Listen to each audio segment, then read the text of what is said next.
সিরাজগঞ্জের রায়গঞ্জ উপজেলায় এক চাঞ্চল্যকর ঘটনায় হাঁসের খামারে বিষ প্রয়োগের অভিযোগ পাওয়া গেছে। অভিযোগকারী কৃষক মোহাম্মদ জহুরুল ইসলাম জানান, তার প্রায় ৫০০ হাঁসের খামারে গত ২৮শে অক্টোবর সকালে ২৬০টি হাঁস অসুস্থ হয়ে পড়ে এবং পরে মারা যায়। জহুরুল ইসলাম বলেন, তিনি প্রতিদিনের মতো হাঁসগুলোকে ফুলজোর নদীতে পানি দিতে নিয়ে গিয়েছিলেন। কিছু সময় পর দেখা যায় হাঁসগুলো অসুস্থ হয়ে পড়েছে। পরে ৩টি হাঁস পরীক্ষার জন্য রায়গঞ্জ পশু হাসপাতাল পাঠানো হলে ডাক্তাররা নিশ্চিত করেছেন যে তারা বিষ খেয়ে মারা গেছে। হুমকি দিছে আমাকে প্রাণে মেরে ফেলা দেওয়ার হুমকি, এবং আমার হাঁস মেরে ফেলা দেবে। দুদিন আগে আমাকে হুমকি দিছে প্রাণে মেরে ফেলা দেওয়ার, হাঁসও মেরে ফেলাবে। সিদ্দিকের ছেলে।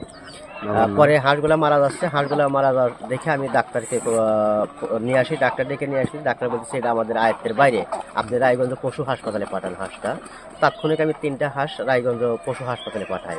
পশু হাসপাতালে যে বড় ডাক্তার, সেই হাঁসটা পোস্টমর্টম করে বলতেছে, ভাই এটা বিষের কারণে হাঁসটা মারা যাচ্ছে, এটা অন্য কোনো রোগ নেই, এটা বিষের জন্য, বিষ খেয়ে।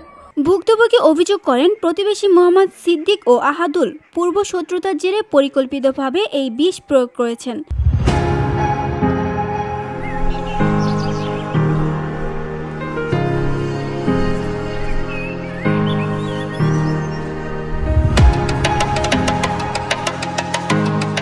তিনি জানান, অভিযুক্তরা পূর্বে তার কাছে হুমকি দিতেন, হাঁস এখানে রাখলে প্রাণের ঝুঁকি রয়েছে। এই ঘটনায় তার প্রায় ৯১,০০০ টাকার ক্ষতি হয়েছে।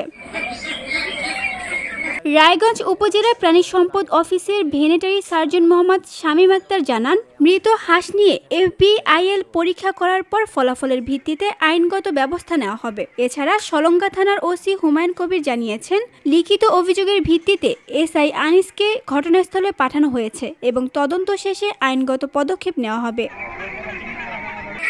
সিরাজগঞ্জের রায়গঞ্জে হাঁস খামারের এই বিষ প্রয়োগের ঘটনায় স্থানীয়দের মধ্যে তীব্র শোক ও উদ্বেগ বিরাজ করছে। VOD Bangla news desk.